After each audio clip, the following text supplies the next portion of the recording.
Hey everyone, thanks for checking out I Dream of Indie. I'm Fatal Flora. This time through, I'm bringing you a title some may already be familiar with, Disgaea 4, A Promise Forgotten, though this is the Complete Plus version developed by Nippon Ichi Software and published by NIS America Inc. Disgaea 4, which is a combat tactics RPG similar to Fire Emblem and Final Fantasy Tactics, originally launched in 2011 for the PS3, with the Complete Plus edition following in 2019 for PS4 and Switch, and just finally making its way to Steam and the Microsoft Store, which is where I played it, in September 2020. You can find it there for $39.99. This is my first experience with the renowned Disgaea series, so I'll be sticking solely to this title and my experience with it to avoid embarrassing myself.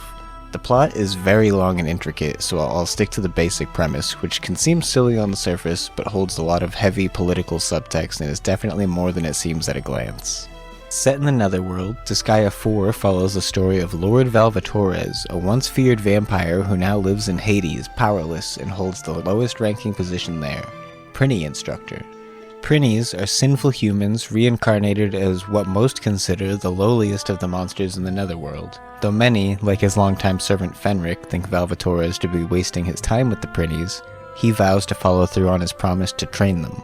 Valvatores, who favors sardines as he refuses to drink human blood due to a promise made in the past, makes another promise, this time to the Prinnies. When they graduate, they each earn one sardine. But before the Prinnies can enjoy the fruits of their labor, a vortex is opened up and the Prinnies are taken away. Lord Valvatores sets out to find the Prinnies, determined to keep his fishy promise, and along the way discovers a deeper, sinister reason for the Prinnies' disappearance. If you think that's wild, buckle up baby, because this game gets even more insane the deeper you dive into it.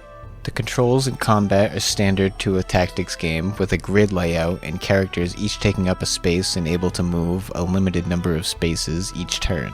Attacks and defense are also pretty standard, though there are a few major differences in mechanics that really make Disgaea 4 stand out to me.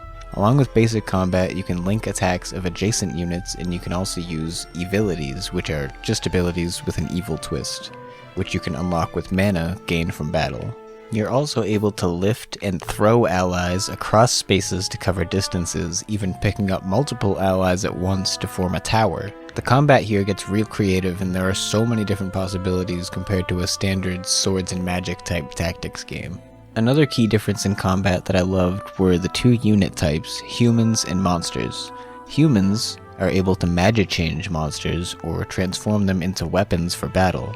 Prinnies, for example, turn into bows and can be helpful for sword characters finishing off a fleeing foe. Monster units can come in clutch last second for a huge variety of reasons, whether being a distraction or jumping directly into the fray. Speaking of huge, monster units are also able to perform fusion, which essentially combines two monsters and creates a monster chunk. These absolute units are heavy hitters and are even able to push units with their movements, so be sure to toss your weight around and team up with plenty of monsters. On some maps, you can also find geo panels, which create an area effect that may work with you or against you. Be sure to check them out at the start of a battle and make sure they're working to your advantage, or destroy them if they're a pain.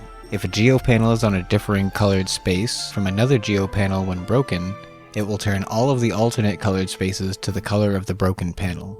Though Disgaea 4 is set in the Netherworld, the world itself unexpectedly felt like it truly had structure, with mentions of a president and even a senate where you can hold council and propose real in-game changes in the Netherworld, such as higher quality items in the shop, stronger and weaker enemies, and even new characters joining the party, which I thought was really interesting to show a kind of true society here, despite being in Hades and all. There's a main hub area where the shops are located, where you can buy and sell weapons and armor, as well as heal up at the Netherworld Nurse and upgrade your abilities. From here, you can also access the Campaign HQ. This is a grid-based world map with new sections unlocking when you complete missions. Each member of your party takes up a space of the map, and you can arrange them to your will. Be smart with your space here, as this formation can directly alter combat, as character relation in these spaces can increase chances of a team attack, and some abilities are affected by this positioning as well. There is a lot to learn if it's your first experience with Disgaea, and it can be a little overwhelming coming from a Final Fantasy Tactics background like myself, but the tutorials do a great job of walking you through everything and taking it step by step.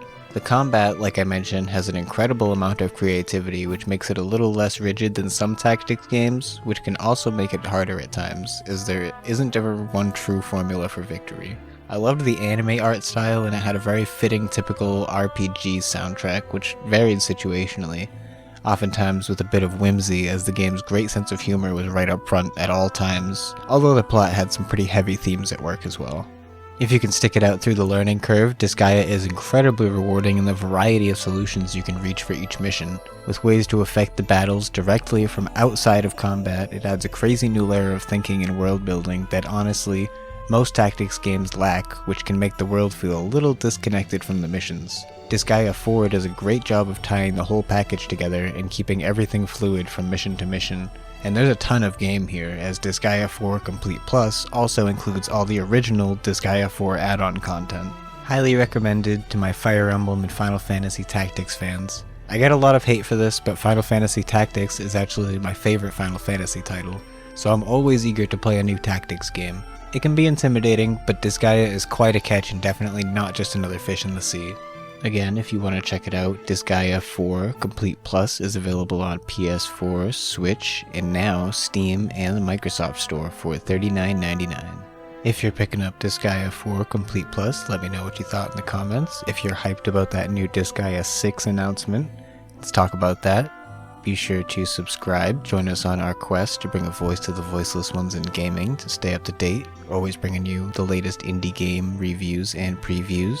Care to further support us, you can find a variety of ways in the description below. As always, thanks for stopping in to I Dream of Indie, and I hope I will see you next time.